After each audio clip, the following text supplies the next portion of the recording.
All right, ladies and gentlemen, you know what it is. It's time for Top of the Morning. No tips on coffee for you in Seattle. We're going to talk about it right here on Top of the Morning. Let's go.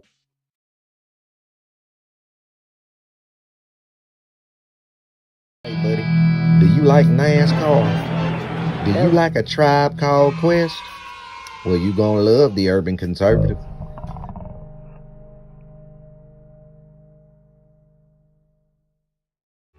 Do you like manwich and nachos? Well, then you'd love the Urban Conservative. Do you like guns? Do you like butter? Well, you're gonna love the Urban Conservative. Yo, what's good, son? You like pit bulls, say? You like solving Sudoku puzzles? Then you gonna love the Urban Conservative.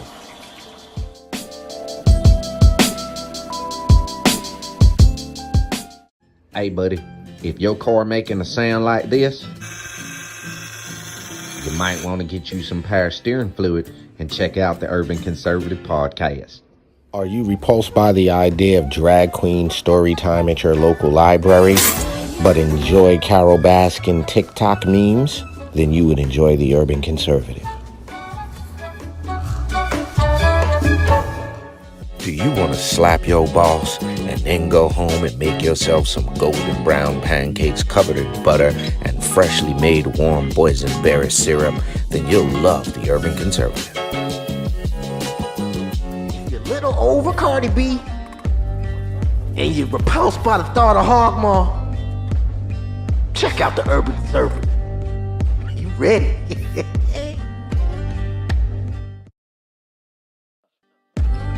If you think the earth is flat and always on that weird side of YouTube, check out the Urban Conservative. They'll set you straight.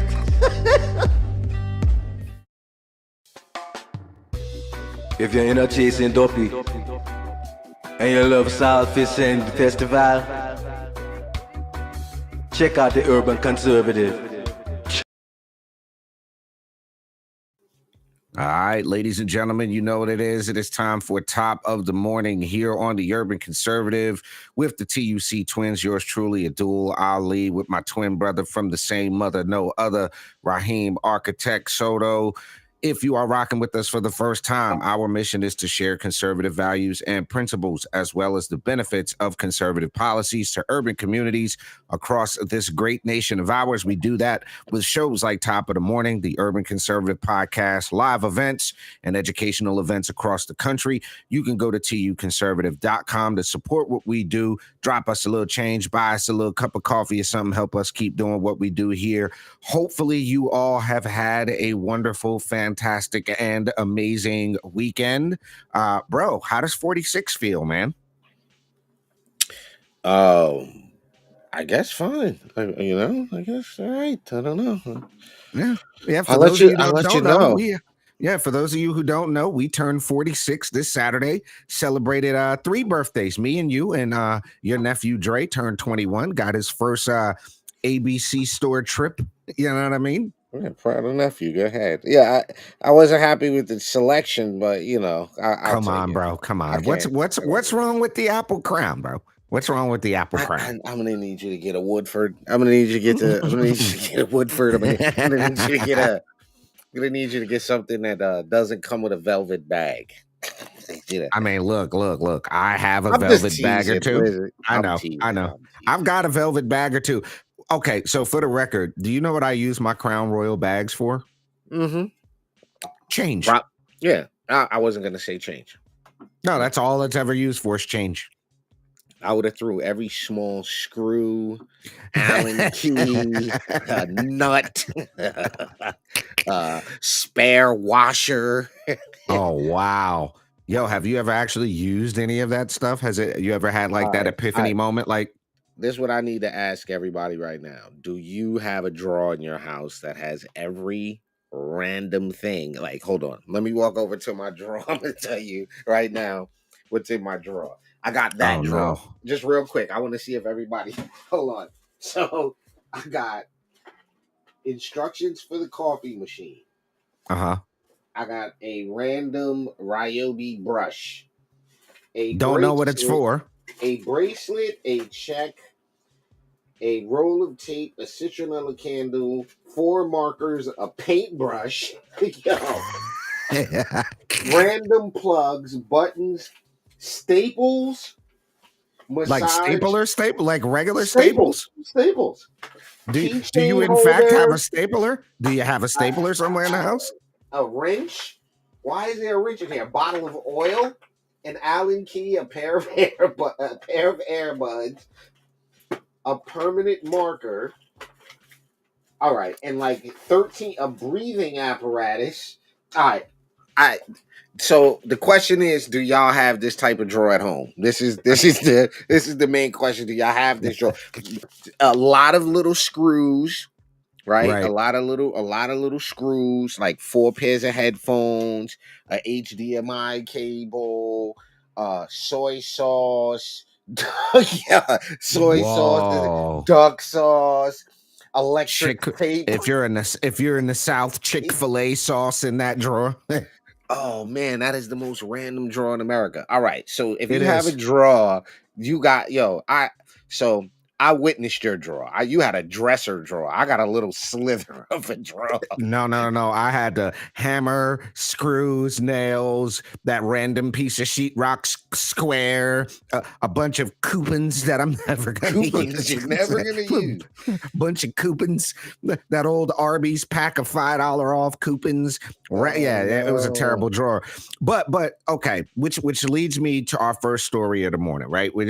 And look, we make this joke about what we have in our drawer, right? In that random drawer. But thank goodness we have a home to have a drawer in. Okay. Thanks to this guy right here. One of the biggest things, and this is just over 2024, homelessness is at a record high, 18% increase in 2024 alone. The 18% increase comes on top of a 12% increase in 2023. So from 2010 to 2017, there was progress. But all things considered, it spiked under Biden, the largest annual increase since the count began in 2007. Now, this coming as a quote from a report on Breitbart. Some communities reported data to HUD that indicated the rise in overall homelessness was a result of their work to shelter a rising number of ding, ding, ding, ding, ding, ding, asylum seekers coming to their communities.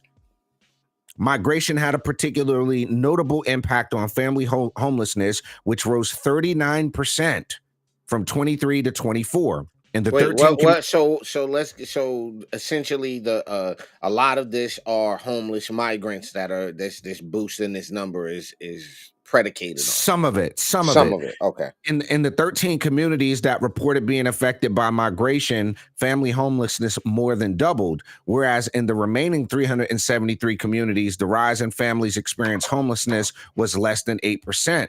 Rents have also stabilized significantly since January of 24. Since then, HUD has added 435,000 new rental units in the first 3 quarters of 24. That's more than 120,000 new units each corner.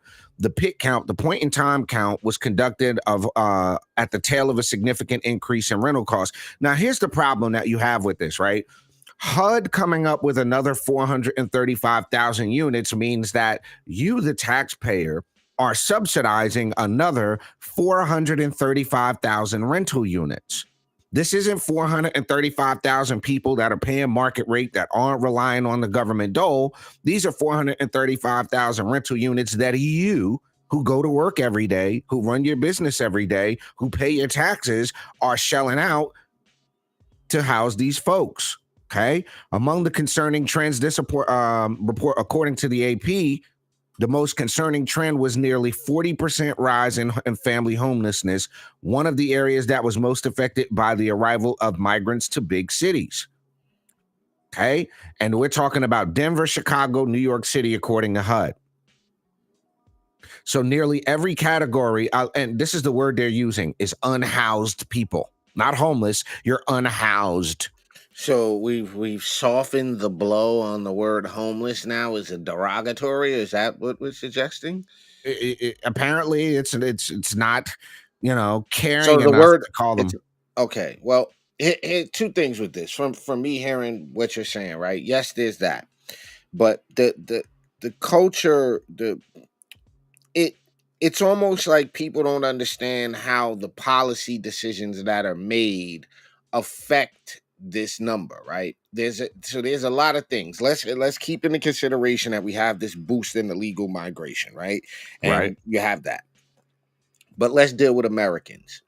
So when inflation hits, when money is tight, when things cost so much, you sometimes got to decide whether to eat or put that week money away for the rent. Sometimes you got to make these type of decisions, like, yo, we eating or we ordering fuel. Yo, we paying the rent or we eating? Like and people have to like Or we paying the rent, or we getting grandma's medicine. so you have all these scenarios, and then you have a lot, and because this could be laid at the feet of policy, but you also have a lot of uneducated people when it comes to finance. You also have a lot of people that don't know how to manage their business. They don't know how to manage their finances. Ali, that's just my opinion. So Right. you couple those things together, and you start to see the policies that are put in place. Now the other side to the coin for me is this, bro. When did it become somebody else's job to make sure you got somewhere to live, that you got food, clothing, and shelter? Now, I understand, and I think, if you disagree with me, I think these social programs like welfare, like EBT, like all of that, I think that should be for single parents and a quick help if you fall off your feet real quick. It should be a quick help. Here go this. We're gonna help you out, or you need some help this month. We're gonna bless you once. It should be a one-time go-to. But Yeah. The, the the other side of elderly, that the is, Ra, elderly, the elderly, the infirm, those who cannot take care of themselves, I think these systems, you able-bodied people, yeah. I think Yeah. there should be a lot more measurement of who qualifies for these programs, these Well, Section 8 programs, these and you just got to me. think what the left has done in the country, bro, is they've made it this argument. Well, if you want to put any kind of teeth to the housing, or any kind of teeth to the EBT, that just shows you don't care about the people.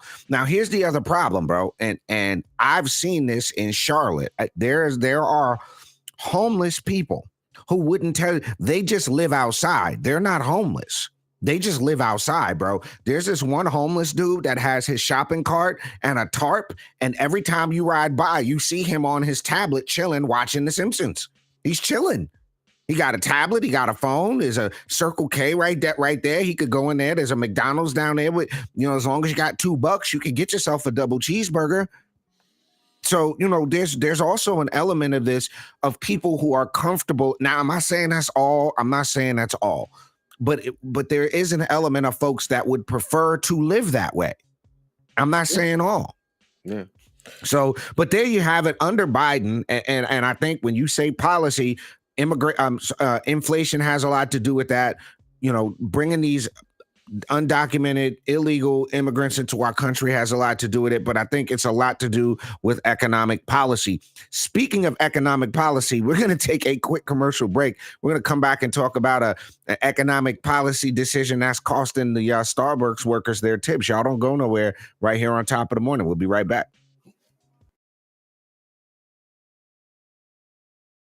This season of The Urban Conservative is brought to you by Homium, helping to build generational wealth for historically disadvantaged groups, low-income households, and first-time homebuyers.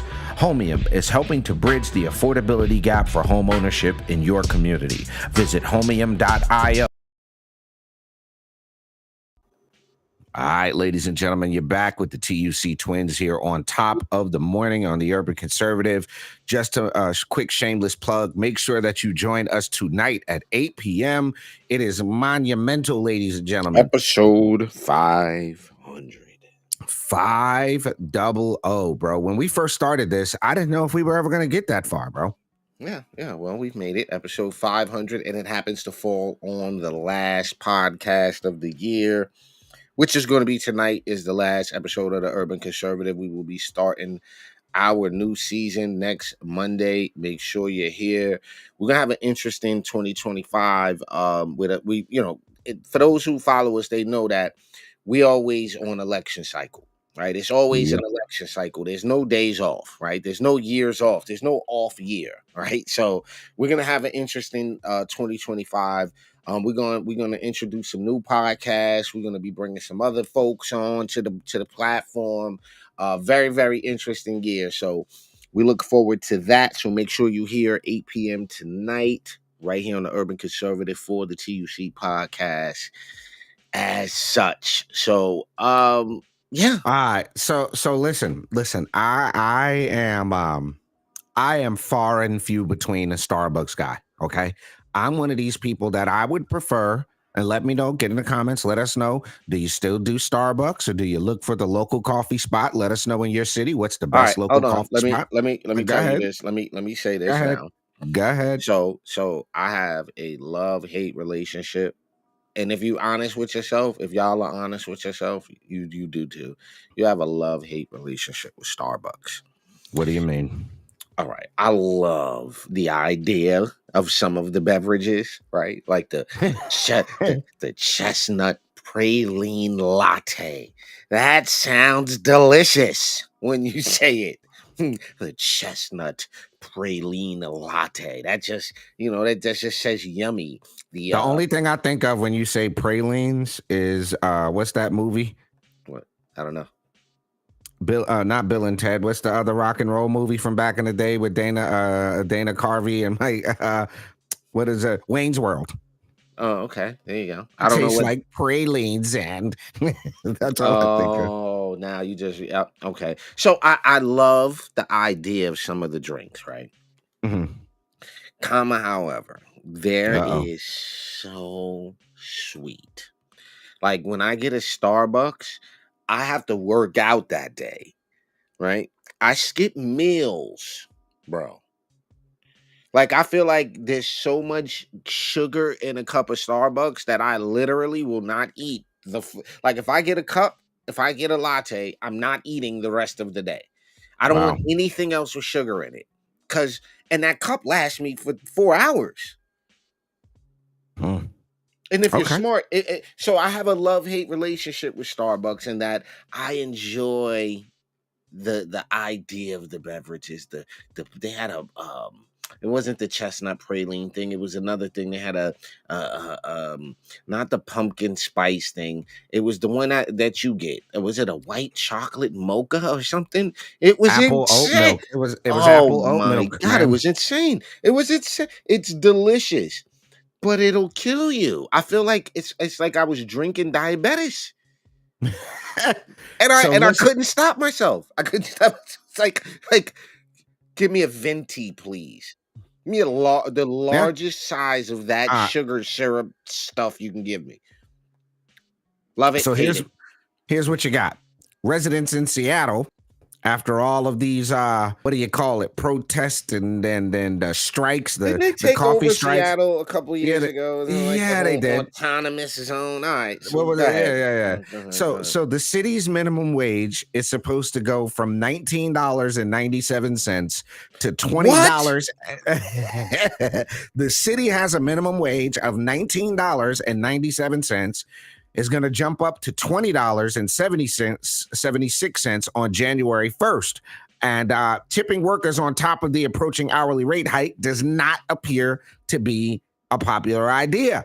One user who shared a Reddit post on the wage hike, which has picked up steam in the local area, said, quote, with Seattle's new minimum wage going into effect really soon, most food industry workers are finally reaching a level playing field.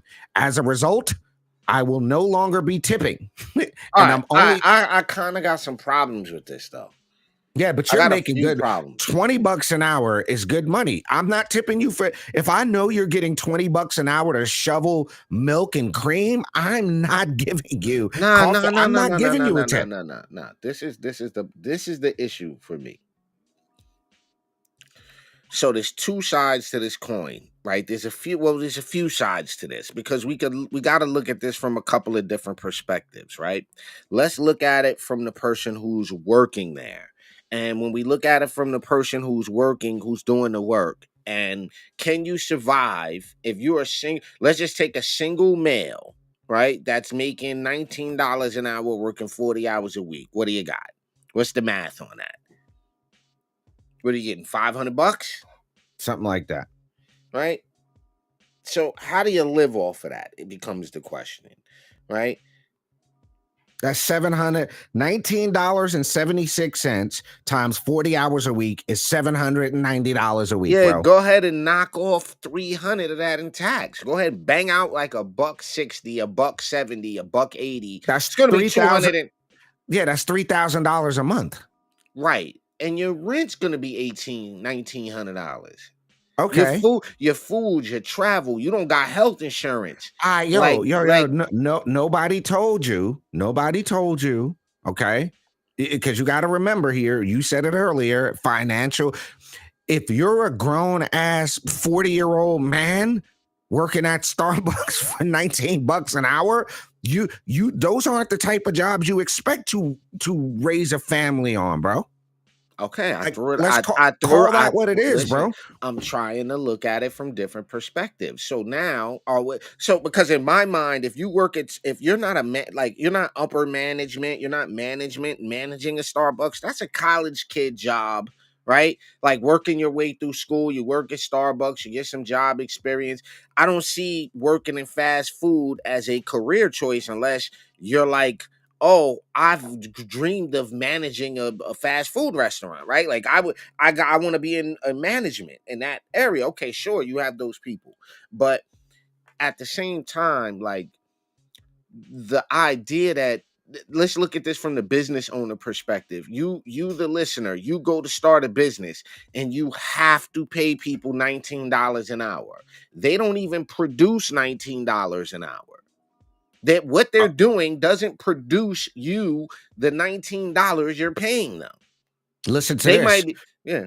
Listen to this. Seattle's minimum wage rate is among the highest in the United States. This, according to Jason Rance, who wrote an opinion piece on Thursday. He noted that Seattle's minimum wage ordinance requires the increases based on inflation. Restaurant operators are, quote, panicked ahead of minimum wage update that will now prevent tips and benefits from being deducted from hourly wages. For some Seattle restaurants, it will add $45,000 in expenses per month that they don't have. Y'all finna not have no coffee shops. Okay, so let me ask you this. Was this a decision by the city council? It is. Restaurant Okay, workers. stop right there. Stop right there. Let's take a look at the city council. You want me to pull it up? We have to take real quick before the segment's over. Let's look at Seattle who's on the city council and how City. many of these are business people versus how many of these people are. And again, we understand that a lot of y'all may still be affiliated with the left, right? But most of what's going on that side of the aisle, most of the people that are representing that, I don't understand how y'all can follow these policies. Like it's mind blowing. Like there's a oh, here we go. All right, how many business people do we have on there, Ali? How many of Hold those on, folks are business? I'm getting to it, bro. Hold Who on. writes paychecks? Jeez. I'm pulling it up. I'm Doesn't look very diverse either. No. I see one tan person. Yeah, bro. I see I don't know. a potentially Hispanic woman on the left. All right, so let me see what you got right now. You got no. Here you go. That's all you need to know. Okay. That's all you need to know. You can't even make this up.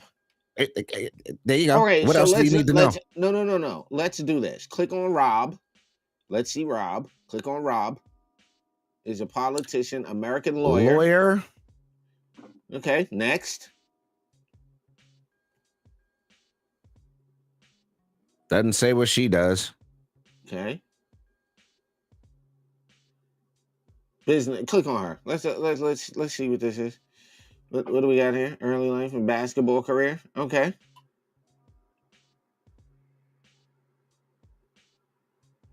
Her uncle is former Sonics player Bruce Seals.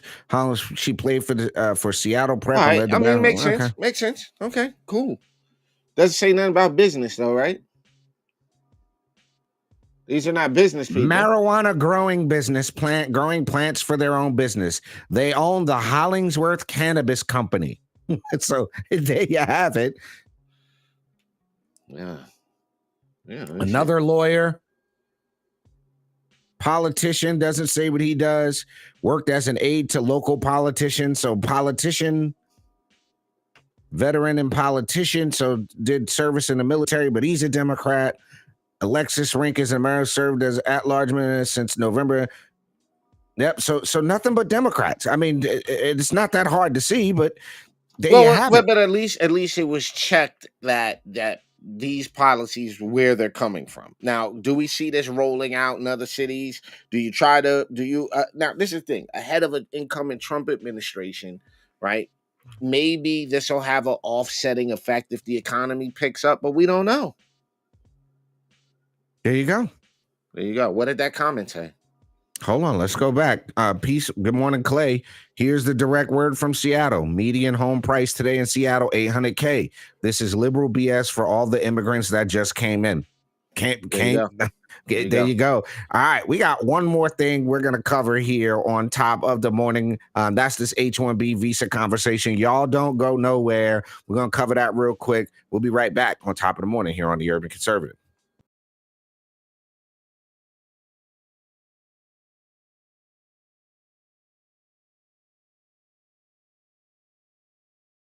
This season of the Urban Conservative podcast is brought to you by Newton for Senate, working to improve education, reduce taxes, and keep North Carolina #1 for business. Find out more at newtonforsenate.com. This episode of the Urban Conservative has also been sponsored by Case Technology Consulting. Help your business get value out of its data and become more efficient and streamlined. Case Technology Consulting. Check out the link in the description.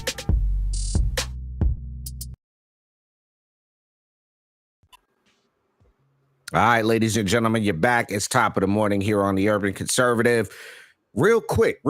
I just wanted to have a conversation about this H1B visa issue that's been coming up. I was listening, as we enjoyed our birthday weekend, I was listening to some podcast and y'all got to know the one thing I will say about the air finger quote MAGA folks is that we're allowed to dissent, okay? We're allowed to not agree. We're allowed to have robust policy disagreements. Some folks are in favor of H1B visas. Some folks are against H1B visas. One of the biggest things that come up, a poll just got released that says 60% of Americans says the U.S. does not need any more H1B visas. A Rasmussen poll report survey revealed that 6 in 10 Americans say we already have enough talented people to train and recruit for white-collar jobs when asked whether Congress should increase the inflow of foreign workers.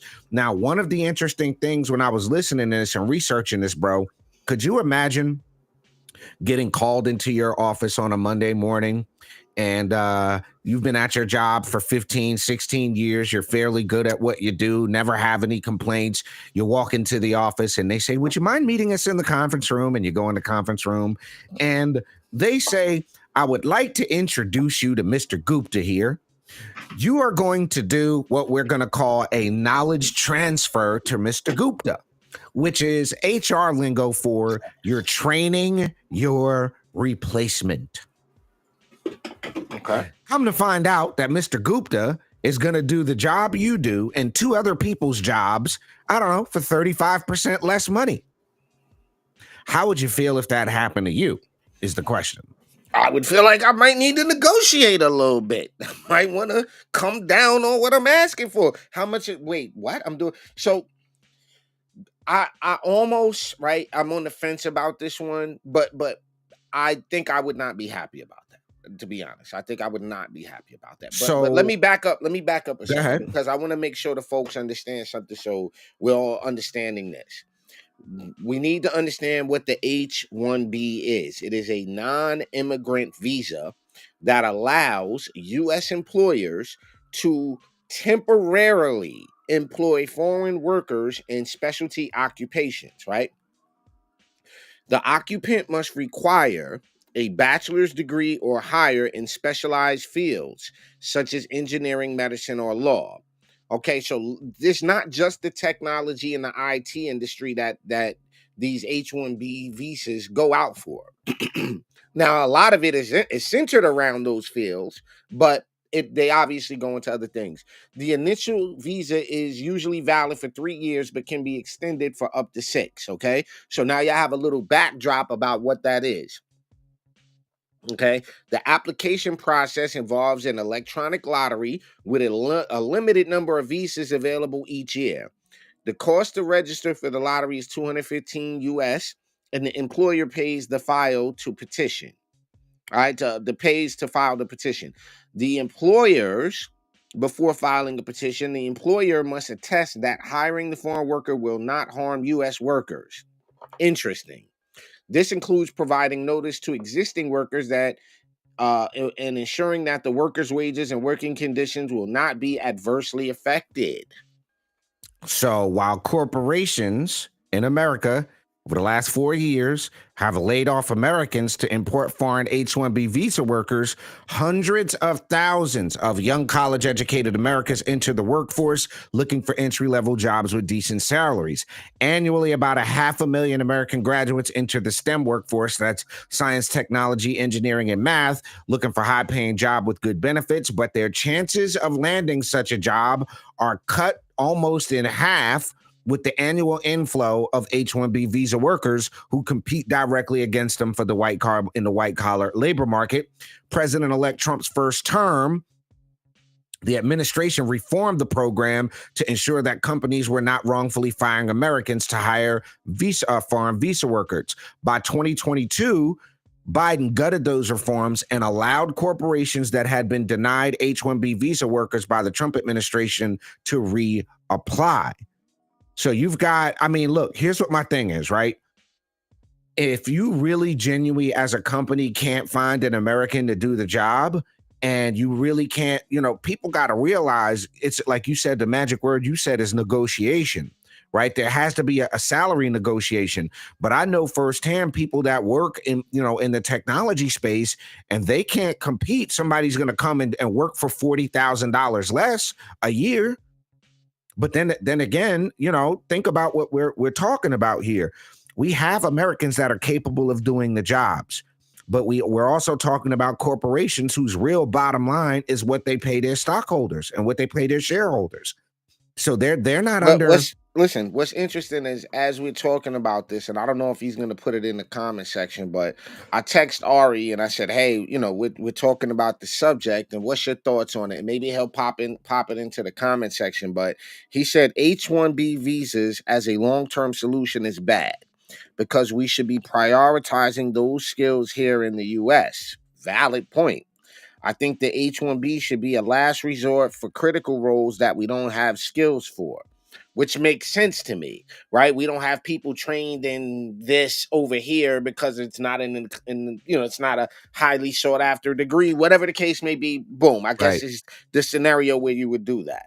There should be a tech pipeline to get folks into that field the same way they have pipelines and programs to get folks in the military. Totally agree. I think it should Totally be a agree. last resort. Ladies and gentlemen, let us know what you think about the H-1B visa. Are you in the technology field? Does this impact you? Have you had what they did is Yo, you called know do a what, Ali? knowledge transfer? Yeah. I think we're gonna do a bigger show about this next season because this is a big issue and we covered it before in the blog and we had some folks write on this. But now that it's another issue, I think we're gonna do a much deeper dive into this. Maybe get Ari on because he's in that space where a lot of those folks come from over there, so he could probably speak directly to it a little bit better. But I think we do another episode. Oh, look at that! Yeah, there you go. There you What go. did Ari say? I'm not looking. What did he say? Pretty much H1B visa as a long-term solution is bad because we should. Yup. What he texted me, he put it in there. And that's what I'm talking about. That like somebody that's in the space that sees what's going on. But there has to be a push to get our folks trained, right? So I think that's worthy of an ongoing investigation, an ongoing conversation about that whole space over there, that whole STEM space. But yeah, Ali, let's do it. We good. That was the morning show. I think we're good. That was the morning show, ladies and gentlemen. Like I said, like my twin brother said, make sure that you are with us tonight at 8 p.m. It goes down tonight at 8, episode 500. We're going to be talking about the best and the worst of 2024. Make sure you join us tonight, 8 p.m. right here, as they used to same bat channel. For my twin brother, Raheem Architect Soto, I'm Abdul Ali. This has been Top of the Morning here on the Urban Conservative. We'll see y'all tonight at 8, ladies and gentlemen. Peace and love, y'all.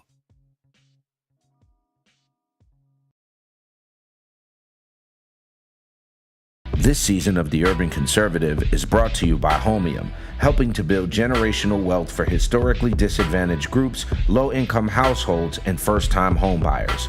Homium is helping to bridge the affordability gap for home ownership in your community. Visit homium.io to find out more.